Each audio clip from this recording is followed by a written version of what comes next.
परमपूज्य बाबा बेलसरे लिहितात, दासबोध प्रसिद्ध झाल्यावर श्री समर्थ चरित्र लिहिण्याचे काम आले.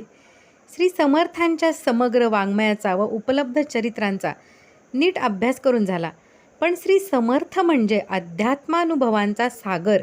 एवढ्या थोर साक्षात्कारी पुरुषाचे चरित्र लिहिण्यास मन काही धजेना.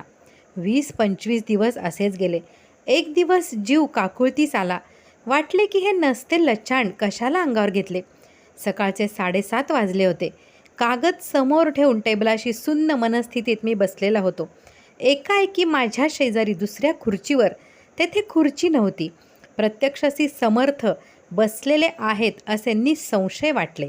मला ते दिसले नाहीत, पण जीवाला त्यांचे सानिध्य समजले. त्या क्षणापासून चरित्राचे शेवटचे पान लिहून होईपर्यंत त्यांचे बौद्धिक सानिध्य मला लाभले. माझ्या लिहिण्याला गती आली.